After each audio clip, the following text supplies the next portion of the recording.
Hello, ladies and gentlemen. I'm Bryer Fritz. This is, I'm Spicy Chicken.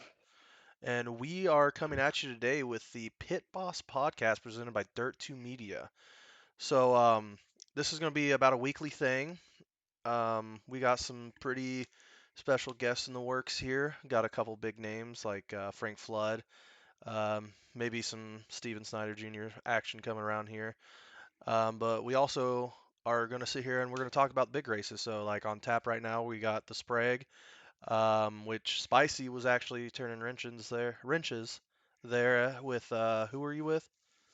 I was with Tyler Hartzell and 5-7 Motorsports, and well, kind of there with the Concept Clan.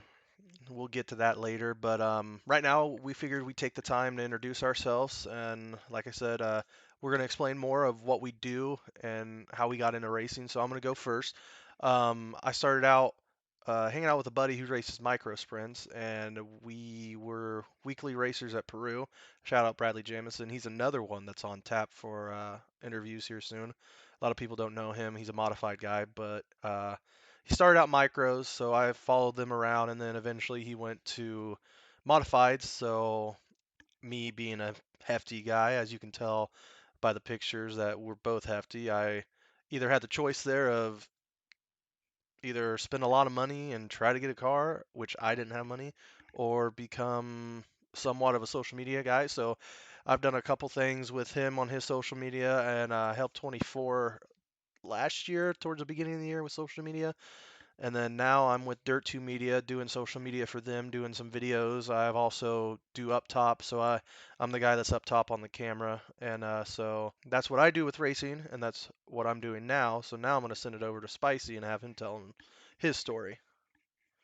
So when I originally got into racing, my big brother, his name's Jacob, got into racing go-karts at a little track called MRP, and I just wanted to be like Big Bro. Started racing go-karts. I wasn't good at all. I'd go out, I'd start waving at people, wave to my family, and and eventually I decided that juice boxes and Lunchables were more fun and kind of backed off the racing. And then when my brother got into the micro sprints, I started getting a little more invested into it. And few years later down the road, I actually was able to get a job at Concept Chassis, which is owned by Rodney Staley, and that's only progressed me further through wanting to be into racing, and it even convinced me to go to college for racing. Say you're I didn't know Jacob's older. Is he really older? Yeah, he Oh, definitely is. how old is he? I think he's 20. Oh man, I didn't even realize that. I thought he was younger. No, he's 2 years older for most of the year and Did one did year you for did a you really just look little at your bit. fingers? Yes, yes, I did. Oh my gosh. Well, with that said, we're going to dig right in here. We're going to get the boring stuff out of the way for some people. We're going to talk about NASCAR right now. Um, Trucks were at Richmond. You saw Hosfar take the dub there. Hosfar has been really, I would say, one of the more consistent top 10. But again, it's trucks. I'm not going to say too much about trucks considering you have about 10 solid drivers and then the rest are. But he did have a pretty sick burnout. Did you see that? I did, and I actually have a pretty cool host of our story here. So he did used to dabble a bit into the 600 micro sprints back when Plymouth Speedway was a dirt track.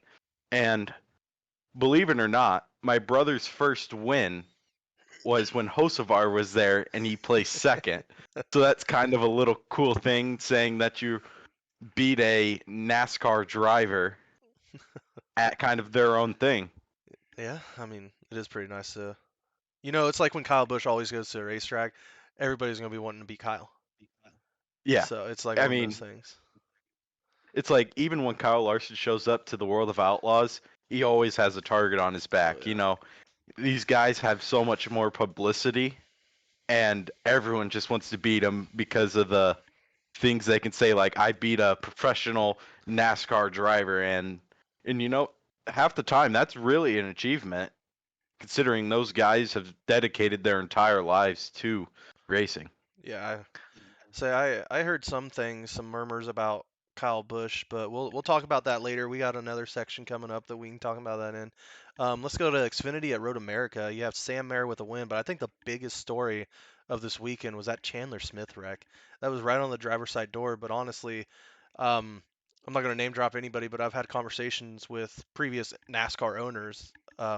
So like technically, when you buy a motor, it's a flat rate. You don't buy per motor, which I didn't know that until this weekend.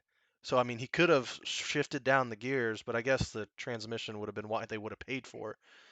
But I mean, if you outweigh the cost, that's a transmission versus a whole chassis now. But still, like that was a big hit. But I'm just happy to see him walk out of there. Yeah, and I think honestly hitting that wall was one of the smartest decisions because the other choice would have been you potentially using another car to help you slow down, and we all know that doesn't end well. You're taking someone else out, and it's just better to get out the way, make sure you're clear and you're safe, and thank God the safety crew was there nice and quick too. So I think that was in Road America. That was like right after they crossed the start finish. So it's a downhill thing from there. It's not really much stopping unless you do what he did or I don't know. It was crazy and like seeing how big the brakes just that was just shocking to me. Like you built this car and then boom. Like do you watch SRX? From time to time I do, yeah. So it's like did you watch Stafford 2 weeks ago or a week ago, one of the two? Yeah, It was I just think so. like you watched their brakes just like Tony Kanaan, his brakes went out, and then Paul Tracy's brakes went out. It was just like boom, boom. It's like those are some hard hits for some old people. Oh yeah, most definitely, especially with that being like the racing legends, and they have some of the current, but mainly like the racing legends. Those guys aren't in, well, I'm sure they're still in peak physical shape, but their body can't take what they were able to do when they were 20 or 30 years old. No. Talking about SRX, you see that they suspended Paul Tracy? I did not. Yeah, they suspended Paul Tracy for like a race or two. I just so happened to catch that the other day. I laughed pretty hard at that. That was pretty funny for me. Wait, what did he even do? He intentionally wrecked somebody. I don't remember the full story. I just know that it happened and I laughed really hard when I saw it. Oh, All right, now we're gonna go to the Cup Series. I mean, you saw Christopher Buscher get a win for RFK. I'm pretty sure that was their first regular season win since last year, which was Chris Buscher, I believe. So that locks him in the championship. And I think you still have like I'm trying to think. AJ Allmendinger's on the doorstep. He didn't have a good race last night or last night. Um, like Christopher Buscher just locked himself in. Bubba Wallace is gonna have to fight. So it's gonna be a uphill battle for a lot of those people. Like Allmendinger, last time I checked, he was like 17 something back, and it didn't help him with last week. But again, like you're gonna have Daytona coming up. That's gonna be in anybody's ball game and stuff like that. So it'll be interesting. Like I would have to say there's gonna be a dark horse winner that comes out of these next couple races. yeah, most definitely, especially at tracks like Daytona, where they're the super speedways and drafting's really important. Hmm. It's practically anyone's game. It's all about who's your friend and who's not your friend, Oh because they yeah, can easily get out of the slipstream and just let you tank. yeah. I mean, And I think if I were a betting man a couple months or a couple weeks ago and none of the news line happened, I would have said Justin Haley because that Colic team has some good alliances. But to me, I just feel like that Colic team is just kind of letting Justin go do his own thing. If I'm not mistaken, last week, freaking AJ took him out. And I mean, so it's just like one of those things like you're gonna have your betting people, but there's some people where like Haley's good on super speedway. yeah, He's a heck of but a yeah, super speedway racer, but it's gonna take more than just him. yeah, You, you definitely need friends to get anywhere on a super yeah. speedway. It's like Corey LaJoy. Corey LaJoy is gonna be a good person to put up there. Michael McDowell's not locked in. He won a Daytona 500. So I Yeah, mean, and then here's another storyline with NASCAR: is you still have Larson and Hamlin going at yeah, them it. Them two, for whatever reason, always find each other on the track, and they have some beef between each other. Because man, it's always sliding up on the other or giving them a little bump. I say it's gonna. It's They're two of the fastest people too, so it's gonna get interesting towards the end of the season because I don't know. Is Kyle's locked in by a win and Denny's locked in by a win, so it'll be interesting to see how far they both can make it. If they make it in the final four, somebody's leaning on somebody. yeah, and honestly, I wouldn't be surprised to see if both of them got knocked out because they might be wanting to try to get each other out and So might end up yeah, sacrificing themselves. it'll be a funny story to see those two on the chop, like one of them on the chopping block and one of the kicks the other one out. That'd be interesting. That definitely would be interesting and would also be talked about for I don't know how many more years. It'll be a hot minute. All right, now we're gonna go to the next snooze fest, and that's gonna be F1. I mean Max Verstappen racing. Let's be honest. I mean, just dominant. Everybody Yeah. hates it, but at the same time, it's like you gotta appreciate it. If you like racing, you gotta appreciate what the guy's doing. They're some of the best drivers in the world, and he's just walking the dogs. Yeah, and what's more incredible about this weekend at Spa is Red Bull actually just beat out McLaren for the most consecutive constructor wins at 12 wins. Yeah, So that's also an amazing feat for Red Bull Racing. he's on one, man. I don't him. It used to be fun to watch him and Lewis Hamilton be able to trade, but now it's like he had a 5 grid penalty and he still. I'm pretty sure it was like half a lap he was still up in the first. Yeah. It's like Well, when it comes to like F1, what and I don't mean to diminish any of the F1 drivers, but if you were like to break down the cars, it all comes down to your engineering departments. oh, I mean, I think anybody here would agree with that. That's why it's fun to see like let's talk about like Williams if they were to go up and become like one of the top 4 constructor series like teams, like it would be interesting to see how others would respond. But again, it's yes, they have a limit, but at the same time, it's who's going to be the smartest, in my opinion. Yeah. Like back in I don't remember if it was 2020, 2021, but one of the years one of the Mercedes drivers got COVID and could not race that weekend, and so they called up George Russell from Williams to come race, and he was always in the back, struggling to get top 15s even. Yeah, And then he goes there and sets quick time. I mean, that really just goes to show you how important your engineers really are in F1. yeah, and it's like, I mean, Mick Schumacher's just waiting for Lewis to be out. That's the thing. Mick Schumacher's in the shadows of Mercedes right now. And talking about another driver, Daniel Ricciardo, that boy came back. Oh, I'm happy to see him back. He's one of the best figures that anybody can have in a garage, in my opinion. oh yeah. If you have you watched any of the Drive to Survive series? I watched like the first 3 seasons, but not the newest one.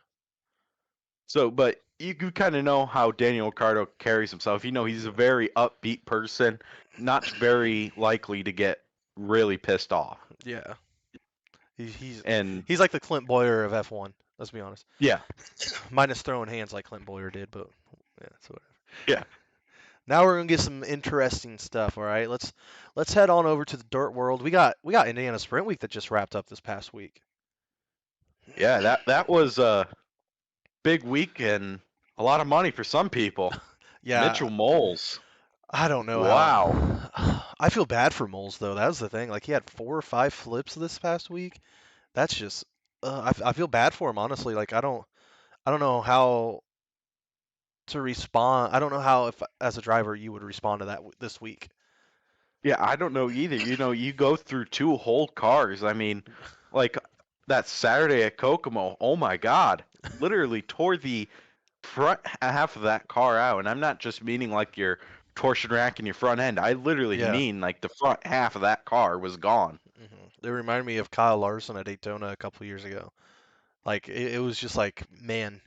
And then I mean there were another big wreck like Alex Bright's wreck. Like that scared me. I watched that live and you could see his arm and I was like, ooh, I really hope he's okay.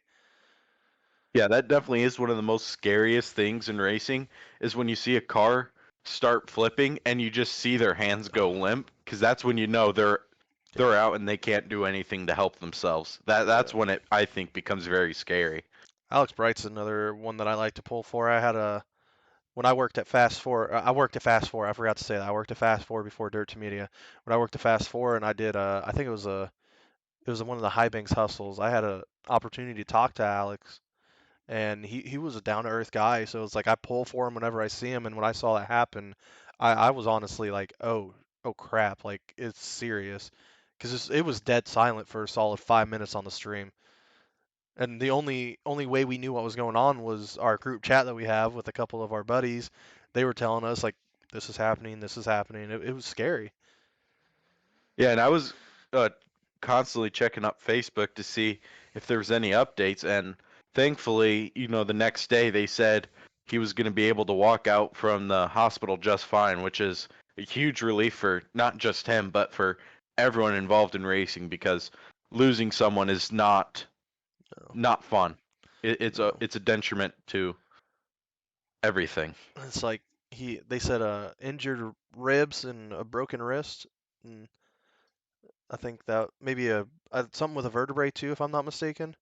I think he also had like a lung compression too, like Oh yeah, yeah, yeah, yeah, he yeah, messed something up in his lungs, yeah, yeah, yeah. which That's right. is even scarier, I think, than the rest of it because, well, you can't really breathe too well if your lungs aren't working right. Yeah, but Brady Bacon did end up winning Indiana Sprint Week. Did he win a single race? I, I want to say he did, but he may have just been very consistent, which I Yeah, will say that wins you championships being I think. consistent. I have the person I help crew at the track, 57 Motorsports, his name's Chad Hartzell. He would always say when championships sometimes aren't won by how many races you win, but by how consistent you are. In 1 year, he said he won a championship with maybe one win, Yeah, but he was there, finished podium almost every night. And, consistency is king sometimes. yeah. I'm just gonna say, I knew Hopstop was gonna rain out. How many years have we seen Hopstop ran for Indiana Sprint Week? Let's be honest. I could probably count that on my fingers like I did earlier. It's tough. Like and then another one. There was this. I'm trying to think. I can't think about it, but I called another thing too. But it's like every year. Oh, that comes to Sprague, but it's like every year you can either count on Hopstop or the one right before Hopstop to rain out. Yeah, and I was really looking forward to Hopstop because there was going to be a three-way battle for that title. Oh yeah. And we all know that Indiana Sprint Week is a must-have for anyone running it. Oh, for sure. One person I miss watching at Sprint Week is Jack Horry, man. He's another one of our buddies. It was fun. It's fun to see a young guy like that get out there and run with the bigger guys, but unfortunately he had some motor issues in the past, and he was at the Sprague with you, and I keep heading towards the Sprague. I promise we're going to get there. I promise, but we just got a couple more things. We're going to start talking about All Stars. Rico wins at Knoxville. I think that adds some momentum for the Knoxville Nationals coming up. I think Rico's been kind of on a little tear. He won, was it Williams Grove a couple weeks ago? I think so. I think that's right. And then they say he drank some beer with some fans on the stretch there. Rico's always another person I like to pull for. He's always down to earth, everything. So it's good to see him get a win at Knoxville. And then you got Bill Baylog, Newport or the Nightmare. Bill Baylog back to back wins at Spoon River and Red Hill. He's another guy that, I mean, he's got a good chance to win some bigger races if he really wants to. If he gets the right setup, I think he's got a good chance. Yeah, he's always like I watch the All Stars, I will say more than the Outlaws, and he's always a threat in the All Stars. Always finishing up in the front, and if he's not in the front, he had some bad luck. Oh yeah. He's one of those very consistent drivers. And then you had Buddy Kofoid. He won the I-70 race. I think that was last week or last Saturday. So he is he's one that's probably going to need some momentum in order to click off a couple of these big races. In the World of Outlaw, the last race was last night at Weed Sport, and David Gravel took the dub there. He's king of sandbag this year apparently. So Yeah, and it's you have anything? well, I was gonna say David Gravel. Honestly, I went to the Eldora the pre-night, no, to the night before for the King's Royal, and I stopped by the trailer, and he is one amazing dude to talk to. Very, very upbeat and easy to talk to. He's not one of those drivers that you walk up to and he acts like he's all big and tough, the bomb. But he was very, very easy to talk to. He's a good dude, very good dude. Yeah. I'm gonna give a special shout out here. These are another name that we have locked down, penciled in for an interview. But Zane Duvall won his first sprint car win with the new team. He got Hunter Jackson. That kid's a giraffe. I'm not gonna Oh lie. yeah, He is a yeah. giraffe. He used to work with before I joined Concept. He was kind of the guy I replaced since he left. And Jacob, my brother, said they would used to load motors up in the gooseneck, and he would have to get on a step stool to be able to help get it up Oh, because he is just way so tall. he's tall, but I love the kid. He's funny. He always Yeah, talks to you. He's I found him at PRI this past year, and he hung out with us and stuff. But him and Zane are out doing some big things, so it's good to see Zane finally get the monkey off his back with a win. And yeah, then most definitely. And those guys are really easy to approach. They are not ones to turn down a good no, conversation. and like I You said, start one, you might want to get out. you'll be able to see Hunter a mile away. That's the thing. Love the kid. Yeah. He is tall. Oh yeah. And then now we're gonna go to so we follow 24 closely. That's my home track. That's his home track. So we're gonna go through some winners this past weekend. Junior sprints, you got AJ Williams. Restrictors, you got Colton Spence. Seniors, you got Dirk Hempworth. Wing A class, you got Austin Burnworth. Is that how you say it? Burnworth. Yeah, Burnworth. I was right. Non-wing A class, you got Jimmy Wood, and then non-wing was Russ Gamester. I bet Jimmy Wood was happy that Bo Brandon wasn't there this past weekend. Oh, I don't know about Bo Brandon. I think he was more happy Caleb Sheetsy wasn't there, Yeah, fair considering enough. Caleb's won. I I'm gonna guess here the past 5, 6 races in the A class non-wing division. But the I good mean, he's thing, been on a tear and absolutely amazing. it wasn't a points night. So Yeah, it's nice that he got the win, but it doesn't matter when it comes to points. And it so that is true. we're going to talk about some points here. Um, restrictor class, the Doug Wright Racing restrictor class, you're going to have Cale Cannon in first with 88 points, and then Chase Lauterball, 54 points in second. So there's a big gap there. Oh Um, yeah. That's the wing restrictor class. The non-wing restrictor class for Doug Wright Racing, you got Cole Cannon and Henderson both tied at 55 points apiece. So So, yeah, that's gonna be an interesting when they do go non-wing to see who's gonna be able to etch above the other. and then Cale Cannon's leading non-wing and wings, so I mean that's good for him. He's got a good shot. Yeah. Um, the Liuna Junior Sprints, you got McKenna Kren. She's up in first, but right behind her, McKenna is at 165. Riley Conley's at 164. So there's a battle there in junior sprints. That's going to be fun to see. Um, then you got Red Barn Firearm Senior Class. That's Brad Sutton at 162. Wayne Miller's at 152, and then Matt Brown is 120. So there's a little gap between second and third. Then we get into the Concept Chassis A Class Wing class. Lauterball 151. Charlie Allen's 146, and then the third place is 120. So again, first and second neck and neck right there. Let's go to CSI Shocks Outlaw Non-Wing. That's our boy Caleb Sheetsy. He's up in points lead. He's got 159, and then Bo Brandon is 131. Third place is Reed Miller. He's 130. So second and third is going to be if Bo Brandon has a bad night, he's going to have Yeah. to dig. He's going to have to dig himself out a hole. Yeah, Wade Miller definitely has a chance to get second, but I wouldn't even put it out of the question to get first either. Yep. It takes is one bad night and you're out. That is fair. And then we're going to go to RPM Services A class non-wing. You got Caleb Sheetsy again leading two classes, 166, 147. Caleb Burge is 147. Caden Bowles was 111. He had Jack Hoyer racing for him 2 weeks ago.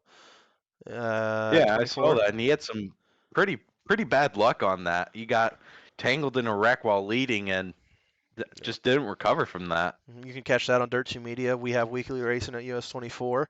I'm pretty sure we got a good shot of that. You know, you had under red. You had Parker Lee come in and hit Jack, and then Jack just jumps the cushion, and then this close from a first place for Jack Hoyer there. Like I said, just kid, not a lot of luck for him. I mean, blew a motor in his 410, came to 600s, ran for Bulls and popped the cushion there. I mean, he's been running for Concept. From my understanding, he's had a lot of fun in the 40 car, so it's good to see him back in action after everything that has happened to him. It's good to see him fight back.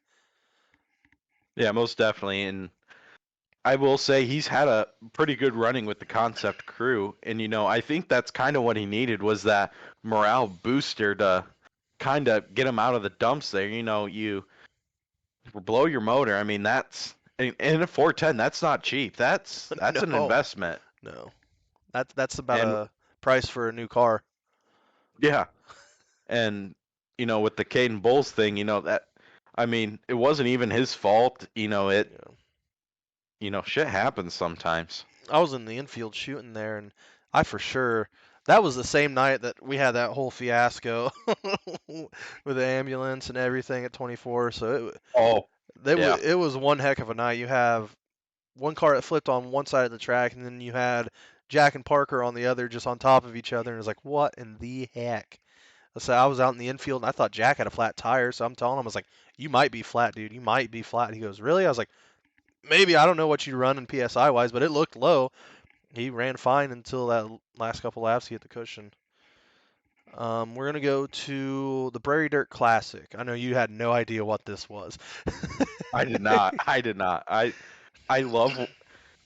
I've always said I want to go watch some late models, but I've just never gotten out to go do it. I like me some late model racing. When they came over for the XR at Kokomo, that was a show. It was fun to watch Bobby Pierce try to take on Hudson O'Neal. They were just Hudson would get out to a lead. Bobby would start bottom because of the Delaware double file, and then you just have Bobby try to fight his way back up to the front. He'd get there, a caution would come out or something. That was fun. Prairie Dirt Classic was pretty fun. I was supposed to be there, but I had other obligations, sadly. My buddy Bradley drives modifieds. He was there racing for him, so I watched it a little bit on Dirt Vision. So Ricky Thornton Jr. He had the blend rule. Did you see that whole fiasco?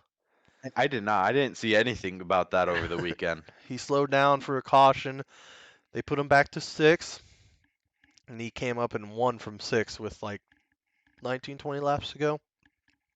So That- That's pretty good. he was a rocket ship on the top there towards the end of the race, which Fairbury gets so wide you're hitting the wall pretty much. And then some more news with Prairie Dirt Classic is you had Tyler Nicely.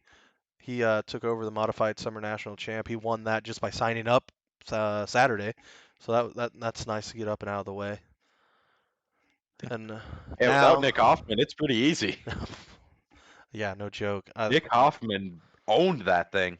Nick Hoffman, he's a good guy, but he did in fact own modifieds for a hot minute. So now we get to what I think you've been all giddy about all day, and I mean, I like me some Terry Sprague Memorial. Um, Tell us a little bit about your first night. Tell us about practice night. All right, so we traveled down Thursday night. Everyone's kind of tired, kind of a little grumpy because we've been up all day. It was a 6.5 hour drive from where we were located, and we get there, and the person I work for, Tyler Hartzell, 57 Motorsports, we go out for practice night. 3 laps into our first session, motor quits, and we have to go put in a new one later that night. And it always seems with another person here, always seems like they always happen to blow a motor either that practice night or that first night out. But Frank Flood had a motor problem Thursday night as well. It's Oh, almost like clockwork at this point that he has a motor issue those first few nights. sorry, my cat's freaking attacking me down here. But yeah, I mean, was it the same problem that's been going on with his motor? Yeah, so basically what would happen is, you know, it gets up in the RPMs, then he would go into the corner, and normally when you go in the corner, you can expect some RPM drops since you're no longer going straight and you have to get some grip. But his would just bog down a lot, and it wouldn't come get off the corner like it should. Yeah. And then you didn't even make prelim heat race. What happened Yeah, there? so on that, so Thursday night we hustled, we got the motor out, we put a new one in, we got it running. So when we showed up that Friday, we go out into the track, he shifts it into gear, he gets to the staging lane just fine, gets out on track just fine. And then when they drop it green in the hot laps, he tries to go put it into second because he was in first because it's easier to take off since you're in a higher or lower gear, and it never engages. Mhm. But he would shift it, get on the gas, and it would just go straight to the box. Yeah. And we came off, and we were trying to diagnose what was going on, and thankfully Shannon Clem, he owns OSR Bikes, came over and he was able to diagnose the problem and actually help us fix it. It turned out that the clutch plates in the motor there were actually, I don't know if they were burnt or if they were too used or something with the clutch plates inside the motor. They would never engage like they should because it's basically like a circle with blocky teeth around it that Mhm. would catch something and engage, but it never picked it up and engaged. And Shannon came over and helped us get it together. And like you said, we did miss that heat race, but we were able to get that fixed and go out for the qualifier. And we spent so much time working on the motor side of things. We didn't work on setup, and we were kind of out for the birds there. Yeah. We rolled out with way too much stagger, and well, at that point in time, the track was kind of slick. We kind of looked like we were trying to spin every time. Put yourself in a big hole there, that's for sure. Anytime you have any sort of problems off out the gate, especially on a Thursday, like just I know it's hard to get out from underneath it. And he's had difficulties with his motors all year. So Yeah, I can't even understand the frustration of getting there on Thursday and having the same thing happen after you literally thought you fixed it a week ago or 2 weeks ago. yeah, but you know, with the same thing as that, kid's trying. Yeah. I don't put it past him. He definitely tries. Yeah. I mean, in that situation, it's either you put your head down and you dig or you just give up. And I mean, I'll give it to him. He's not really giving up, so it's good to see that. No, You had Hunter neither. Pruitt. Oh, sorry, go ahead. I was gonna say yeah, neither one of them give up. But Hunter Pruitt in his qualifier, that was easily worth the price of admission that day. Yeah. I I didn't mean, I what does didn't he really come from? watch. 18th? Yeah, it says 18 to 2. I didn't really watch the first night. I watched here and there, just had a couple things I had to attend to myself, so I didn't get to watch a lot of it. I do know that it was like 10:30, 11 when they started qualifiers, so it was pretty tiring there. So you had, like you said, Pruitt went to 8 to second, and then Springer led his qualifier and wrecked with Leighton Pearson on a restart. Yeah, let me explain that because it was kind of a weird deal there. So it was they had some laps in, and typically we go single file after the first lap's completed. Hmm. But what was strange was Springer was kind of in the middle of that track, pacing. But Leighton Pearson pulled up to his outside, and when the green flag flew, they both went, and Pearson was able to cross him over on the straight and throw a slide job on him going into one there. And when Springer went to go turn it downhill, he must not have turned it downhill enough because he jumped that left rear and ended both of their nights, Grayson's which I was floored. Yeah, Grayson's another kid. He just made the switch from D1 to Hyper.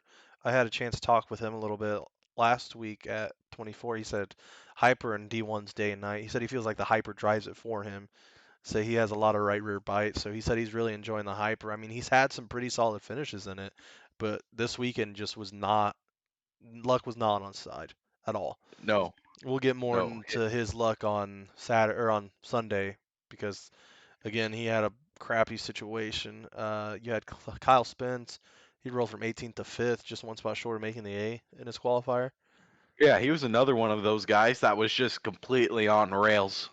But he didn't get the one spot that mattered because on the prelim night they took the top four to the feature. So finishing fifth, great. You moved up 13, but you still missed that Yeah. chance to get it to that prelim show and lock in, and that's kind of what matters here. The thing about these big shows is if you dig yourself a hole on Saturday or on Friday, you're digging yourself a hole for Saturday. So if Yeah, you most you definitely. you just got to be Your able heat to, races matter. yeah, for Heat sure, races matter. for sure. And then you said Colbo Dine made the feature. That's good to hear. I know he had some difficulties Saturday night during qualifiers and stuff. There's one person I don't see up there, and I knew he was a rocket on Friday, but Todd Kirkman, the 2TK, Oh yeah, he was a rocket all weekend. Like he was able, yeah, whenever he was in the heat, he was. I'm pretty sure he went from the back of his heat to the front, and then during his qualifier, he won his qualifier. I don't really remember where he was at in the feature, but I mean, he was one that was on rails all weekend. And yeah. And what was awesome, and we'll get to that a little later, is the Todd Kirkman is dad to Cole Kirkman, and both of those actually ended yeah, up making the main feature on mhm, Sunday night, which I thought was pretty cool. You have your son, and you both make the feature. I mean, that's a feat in itself. yeah. John only just one car, but both of you guys make it. There was another Kirkman car there that had some difficulties that Sunday as well, but we'll get there. It was Gorski was in a Kirkman car, so we'll Yep. get there. Um, let's see. Stone Sharp had a big wreck on Friday. I keep saying Wednesday, Saturday because they ran Sunday, but he had a big wreck on Sunday or freaking Friday. Gosh That darn was it. Friday. Yeah, he had a big wreck on Friday. It was good to see him up and out. Did he race Sunday or no? No, I No. think they headed home after that. I Yeah. think there might have been some significant damage to that car Yeah. It because was. it was a pretty good flip. I mean, Yeah. it was not a easy one at all. I think 357 had it on their Facebook or somewhere. I saw it on Facebook somewhere, but it was Yeah, a I pretty think gnarly so. ride. It's good to see that he got up and out. And then your lock-ins for the A main from Friday night were Hunter Pruitt sixth, Garrett Benson fifth, Frank Flood fourth, Jackson Wiggs third, Robbie Smith second, and Steven Snyder Jr. Won the feature for Friday night. Steven Snyder's another kid, man. If he just does not have bad luck, he's just able to be in the front. That's his thing. Like you saw at the A class clash. He had some difficulties in his heats and then his qualifiers and just was never able to climb back up. But if he can have a good first night, his second night and third nights, whatever it is, he can be up in front. Like even at that, I don't remember if it was the A Clash or the Big Dance at 24. One of them, he had terrible luck, but he still managed to claw his way Yeah, it back into managed. that feature, Yeah. and bad luck struck again. Not only a few laps later and ended the night, but Yeah. he is always one you can count on making those big shows. He Yeah. is one of those that are almost always on rails. But again, if luck is on your side, he's one that if luck, a little bit of luck, he's winning, or he's at least top three easily. Another person, like you said, Frank Flood had engine problems on Thursday. Frank Flood's another guy that rolls into the parking lot and everybody knows like he's the guy to beat. If you beat Frank Flood, you done something. So he Yeah, lost and in. with Uh, someone like Frank Flood who has all these wins, I think it's upwards of over 600 wins, I think. I mean, to be able to even race against him, and even if you finish second, yeah, I mean, that's still an achievement. You probably just finished second to the best micro driver to yeah. have ever been. And I mean, you're gonna learn something driving around people like Frank Flood and them. So Yeah. that's good to see. Garrett Benson, he's a young one. He got up in the what's to say fifth. He was able to lock himself in. I remember watching Garrett Benson 2 3 years ago, and he was out there with his dad, just I mean, he's turning the switch around, so it's good to see him lock in for the Sprague. Saturday night, you guys got rained out. Yeah, I got a pretty funny story about Saturday night. I'm not gonna name anything, but let's just say we got rained out, and it was a severe thunderstorm, so the hotel we were staying at did not get power. So we wanted to watch 24 on Dirt2Media to see what was going on because my brother was doing pretty good. So I was kind of like, let's go, let's see what we can get. And so we got managed to get a TV from one of the rooms, and then we found a cord laying out in one of the rooms as well, which was awesome. And we got someone to fire up their truck, and we actually had it running in the truck, which was awesome. And we had it, and we ordered pizza, and You had a we were parking all lot having a party, didn't you? blast. Yeah, we did. um, And it was awesome when the lights came back on. We were having more fun when they were off. you guys just stayed out there, said forget it. I Yeah, saw I saw some of people's Snapchat stories from there. Like you guys were enjoying your time out in the parking lot. we got the concept crew out there. We had the 5-7 Motorsports crew out there. We had Coble Dine and his team out there, and Jack Hoyer. I mean, we had a lot of, even I think it was some of Stone Sharp's crew who hadn't left yet Yeah, came over. I mean, we had old a Pidge was little bit of probably a out small there. party. Yeah, Pidge was out there. But yeah, I mean, you always gotta. I posted this on Facebook. When you go to SIR, you always have to plan for Monday to be in a wash, because you know one of those days are gonna get rained out. Like last year when we went, the practice night rained out, and we had a similar party, except it Yeah, wasn't in the parking lot. but yeah, it's like you always got to plan on one night at SIR being rained out. Always, it's like Hopstot. You always have to wait, and it's like sometimes they use a helicopter. That's fun. Have you ever seen that? Mm-mm, Oh man, I've not. it's interesting. They get right by the fence and everything. The helicopter tries to dry it out. It sounded like there was no drying it out this year, so you didn't get lucky with the helicopter. Yeah, They and it just sucked that it was on the main feature event, on a yeah, Saturday, because then we have to race Sunday. and then you got to And start early, like 5. But well, it's not even the start early; it's the fact that you kind of want to be home. People got to oh work Monday, yeah, and you're racing Sunday night, and like I said, you you know, you always got to plan for Monday. Bo Brandon made the trip home Saturday night. He wasn't having any of it. I think he's one that wasn't too bad during the Friday night. I think he would have had a decent chance, but you know, he looked pretty solid. Just not a lot of people wanted. And surprisingly enough, we had 93 cars still yeah. show up for that Sunday Talking about a car feature, count. but Talk about car count, man. Logan Sport 24 had 130, 159, not this past week, but the week before.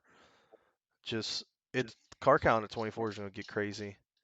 yeah, and Um, I think that's mainly because Kiru sadly had to close its doors. yeah, It hurt when Plymouth went from dirt to back to asphalt. Like, some of these guys don't want to have to travel that distance. yeah. For us, luckily enough, we're only like an hour and a half from 24.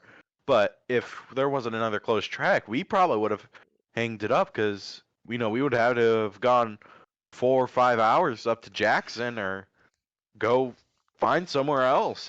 It's or go to SIR six and a Yeah. half hours, and And I see, it's never good to see any of the tracks close. It's never a good thing for any of the sports. I see Circle City is throwing up some races for 600s, but again, I feel like Circle City is just a different breed. It's more like a drafting track for micros. I mean, you're gonna have the best motor with the best car, and it's open class too. You can run stock, you can run any wing you want there. It's just any man for himself. It's kind of like they're just giving you a track and saying go for it. But I mean, I do give them applause. Like they're making an effort to try to start Yeah, something, try to give people more they're trying to options. keep the sport alive. I mean, when you have so many tracks closing nowadays, it really hurts that sport. And if you have places like Circle City who are doing an amazing job by kind of going out and reaching out to these guys saying, if we put this class up, will you guys show up? Yeah. And they've showed up, which is Yeah. awesome. I say I got It just gives everyone another place to race. You got to give a big shout out to Mike Landis there too. He I see on Facebook a lot him shouting out Circle City trying to get cars there, and I mean it's good to have somebody offer it up because I mean there's people that probably in Indy the only other place they have is I'm trying to like they have down south at all. Like I don't know. Like it's just Micro tracks, I don't know about those. Those are, I do you know there's a few in Illinois over there with yeah. Wayne or Coles County and SIR, but those are some long hauls Yeah. sometimes. We got a little off tangent there. That's on me. We're gonna Yeah, head over to the Sprague's feature night on the 30th, which was Sunday, and man, it's just Sunday started out hot. You had a couple of heat races where it was physical. Sheetsy was a part of one of the physical heat races. He managed to make it into a last chance qualifier. Jack Hoyer, he got second, got put right in the feature yeah, he through locked his right in. stuff. Um, Todd Kirkman's another name. I'm pretty sure he I locked think in. he directly transferred along Yeah, with, I think Cole actually yeah, also yeah, yeah. locked in Cole. straight from the I qualifiers as believe he well. did as well. And then we go to qualifiers, and then you have Robinson DQs himself, um, blown motor, and then he pulls out and he says, "You know what? I'm just going to give it to somebody else. I'm not going to have time for it." He's another one. I think when I said earlier I had something that I forgot, I'm pretty sure I told somebody. I said Robinson's the type of guy that's either he's gonna win or he's gonna break. I said it just depends on what's gonna go on. And I mean, sadly he broke, but it's just Robinson's fast when he's fast. Yeah. And one of the great things about drivers like Robinson is they're from a different time, I Oh would yeah, say. I love D Like Rob, dude. like if you go to somewhere like DeCoin, there's a reason why they call him the mayor of DeCoin. Oh yeah. Because when you get on a track like that where it's so technical, these older drivers really show out where you have the like some of these younger drivers who you kind of watch at like Millbridge especially, like, you see them, they ride around the wall, Yeah. hold it wide open, and at tracks like the coin where you can't hold it wide open or even around the top you can't. You have to Oh. you have to be very technical about how you're turning in the car, how you're even setting it up is a trick. SIR and the way it plays out, like you've got to read the sun pretty well there, because one moment one and two is going to be hot and baking, but three and four is going to be just pristine. Like towards the end of the like races, towards when the sun's going down, like you're going to have a high groove in one and two, and then you're going to have to hit the low groove in three and four. You saw that a lot during the qualifiers and stuff. Like Oh yeah, a lot of people would just or one side of the track they'd go low, and the next side they have to go high because the bottom was slicked off, in that same and it was qualifier, you had Springer, uh, him and Robinson got together. Robinson kind of fed him a right rear, and Springer just mosey on, hit the wall. He was out. He DNF'd from there too. Springer DNF'd. Didn't he DNF Friday? yeah, So that was with him and Leighton Pearson. so yeah, he had two DNFs this weekend, which I mean, that's got to be a momentum Not crusher right there. that is, especially because he was very excited going into this with the hyper. I've Yeah. heard great things about him in that Hmm. hypercar. He's loved it, and just sucks to see someone who was so excited to go out there and put on a good show just didn't ever manage to get out of the bad luck syndromes. Yeah, and then you also have where's it at? Camden Winter, he had a nice little flip. I saw there was no replays or anything, but as soon as I saw the start, I saw that half slider, and I was like, man. And they're like, oh, we got a car over, and I looked at my fiance. I said, it's Camden. She goes, what do you mean? How do you know? I was like, I could just tell by where that slider was going. It's Camden. And you know what's even crazier about that? That's one of his. I think that was his first ever flip. Really? He's been racing for, I want to say 7, 8 years, and that was his first ever flip, That's a good record to which hold. Bad that's record to actually break. impressive. Bad record to That's break, but a good impressive. record to hold, man. That is crazy. Yeah. That is And pretty impressive. luckily, we got the car back to the pits, and we were parked right next to Team Concept. And luckily enough, the only from the quick diagnosis I was able to get, only my nose piece that I designed was broke. That's funny. I told them can't buff that one out. So I was reading the notes here, man. I kind of giggled. I forgot I put this in there, but there was a monkey in the freaking pits. Oh yeah, there was. I got a story about that. So Shannon, I think it was someone he knew. They went. So that night we got rained out and the power went out. They went to a B Dubs and they actually brought the monkey into B Dubs. And the crazy and it was allowed because it was a Support animal. registered, yeah, support animal, emotional support.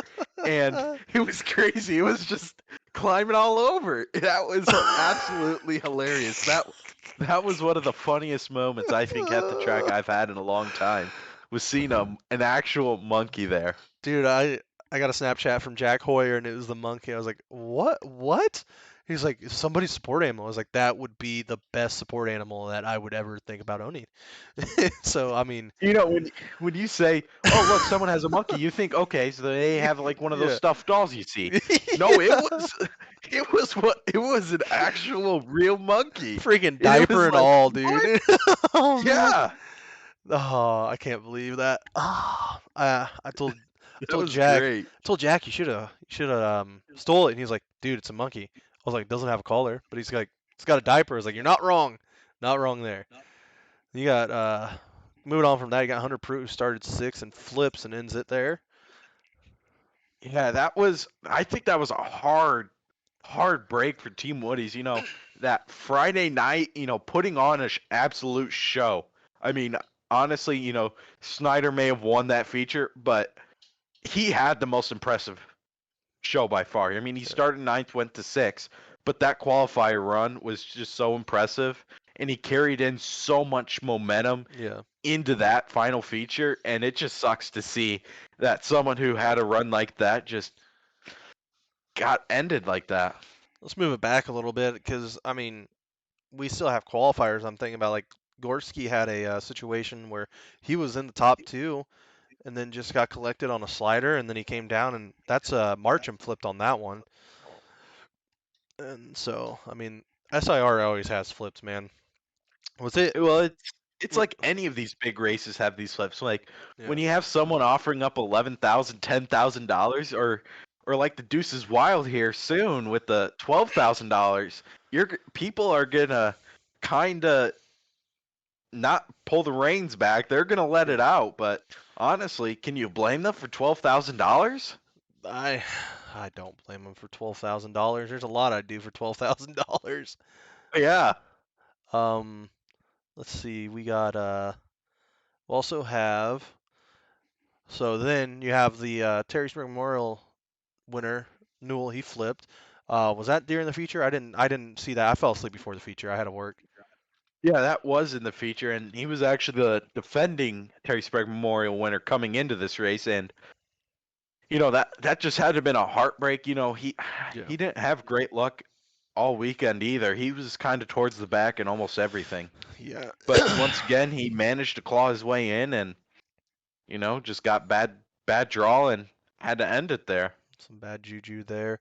Then you have Frank Flood. He was that a chain? Like I did see a highlight on that. Was that a chain or what was wrong with Frank? Yeah, he was ripping the high side there in 3 and 4, and it kind of hit the cushion, and the car just didn't look like Yeah. it went after that. So I would assume chain went off the gear there. Yeah. That Because that it still rolled. I didn't see smoke. There didn't appear to be any like physical damage to that car. I think the so chain just simply fell off. that was my guess was that it was a chain. Um Chris Carroll sends it down the front stretch and ends it in turn one. I did see that. I did see that. That was impressive.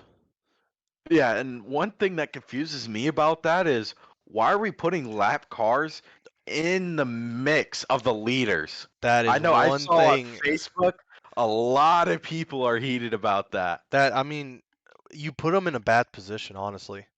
If they get out, if they try to get out of the way, if they go top, they're going to be in somebody's way. They go bottom, they're going to be in somebody's way. Just put them to the back. That's like it's difficult to see something like that could have been avoided happen. Yeah, and it just sucks for someone like Chris Carroll who was doing so good that your night ended because of a lap car. A lap Mhm. car, it looked like came up on him on the front stretch there, who was running the bottom and kind of gave him a little bit of a squeeze and Mhm. just sent him from there. So You know, it was stuff another like that decent flip. sucks. It was another decent flip. I'll Yeah. give him that. And then let's talk about Brandon Rose, the Kokomo Comet man. He had a flyer Sunday night. He went from his heat. He went 8 to second. I think it says 8 to second in his heat, and he locked in. Yeah, he locked in to the feature and through all the laps, he was actually able to claw his way up to second place, which was kind of incredible, Yeah. honestly. I don't think he had that great of starting position, hmm but he was He's able to get up there to second. say Didn't win the big payday. he was a passing points leader through heats. So I mean that was good. And then Steven Snyder Jr. man, he gets the monkey off his back. Literally, I mean I don't know if he had the monkey on his back in the pits or not, but he got the monkey off his back. Finally won a big race at the Sprague, man. Like it's good to see him in the Sprague. He had some luck down in Tulsa, but I mean the Sprague is another checklist I think anybody has that runs micros.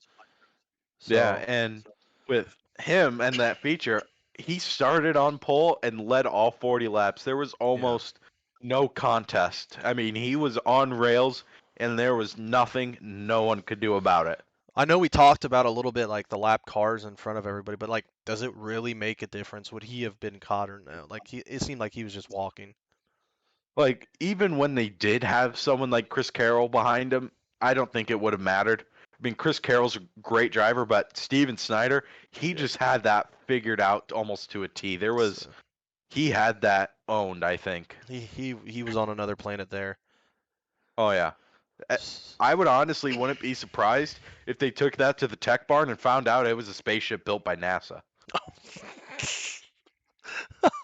I mean, you're not I mean, wrong it was there. like that. It was a I mean, that's flyer. about how it was.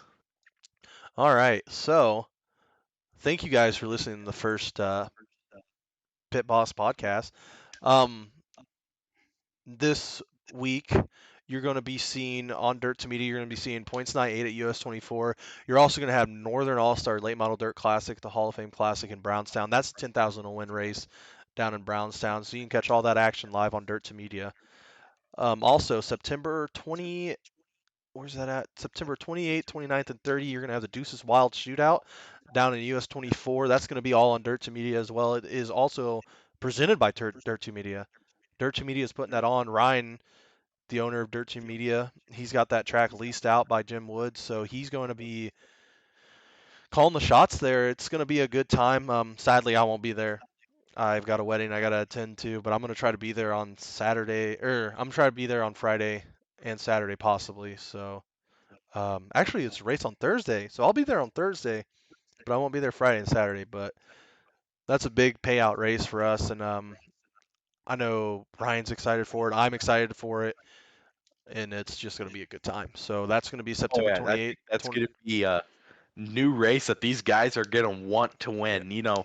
This is I believe it's gonna be the highest paying micro race ever, which is it, awesome yeah. to see that someone like Ryan is willing to help progress the sport by putting up this kind of money. To say that's also on September 28th, 29th, and 30th. So um, catch that on Dirt2 Media. You can go to dirt2media.tv. It'll be there. Live races every week. US 24 is there every week. They have anything from micros to late models. Salem Speedway's on there, so you got some asphalt. So Dirt2 Media's got a little bit of everything, and I just want to give a shout out to Ryan for letting us put this thing on. Um, so this is going to be recorded every Monday, but it's going to be released on Wednesday. So if there's something that happens in the week, we really won't get to it until Monday. So talking about the week, let's talk about the races coming up. I know we got the high limits race going to Kokomo this week. I'm pumped about Oh that. yeah, I'm gonna be there. You said you're not gonna be there because I don't know, but I'm gonna be there. Yeah, I'm I'm pumped not to gonna see be it. there, but I'm definitely gonna be watching that on whatever it's gonna be on. I I, don't even I know. think it's on Flow. But I think it's on but Flow. that race, I don't think wing sprint 410 sprint cars have been there for a minute, I think it's and been I think five that's gonna be years. one hell of a show. I think it's been 5 years since they've been there. So I mean, it's crazy. It's gonna be a good show. I think that's Let's see. definitely a must watch. Oh, for sure. You got the Belleville Nationals this weekend in Belleville High Banks. That's gonna be on Saturday. Let's see what else we got. I think that's about the only bigger races. You got midgets at Anatoke Speedway in California. So I mean, there's gonna be racing on. You got fireworks night at Eldora. So there's some stuff around here, stuff around there. I mean, like I said, I'm pumped for the Kokomo race. Oh yeah, I I, am too. I'm I, I'm s- I'm definitely watching that. I'm gonna grab some grab some snack and foods and have a little watch party. I, I, I enjoy Kokomo, but last time I saw 360s there, it wasn't too bad. So I'm just pumped to see 410s. Brad Sweet, Kyle Larson. You're gonna see all the big names there, and it's just something pumped. So that's for us. That's tomorrow for us. For you guys, it's already happened. So don't spoil it for us. We'll cover it. We'll get to it. Again, I just want to say thank you guys for joining us for our first podcast. We will be back in action next week. We got a special guest for you guys. I'm gonna let you guys figure it out. The name was dropped in here by somebody, but we'll let you figure out. It's gonna be a solid one. I'm excited for it. What about you, Spicy? Oh, I'm definitely excited for it. It's gonna be one of those interviews that you're gonna want to listen to and one you're always gonna come back to. Oh, it's gonna be a barn burner. I'll tell you that much. There might be some alcohol flying in the background. There might be some cuss words we're gonna have to blurt out, but I'm looking forward to it. He's a hoot at the track. I can't imagine getting him one on one. So again, I want to appreciate you guys for listening. I want to appreciate you guys for tuning in. We're gonna put a Discord into our stuff, so follow Dirt2Media, see that. We're gonna be on YouTube, Spotify, Apple. So this is gonna be out on Wednesday. And again, we appreciate you guys. Spicy, you got anything? I don't have anything else other than keep it spicy, guys. Oh man.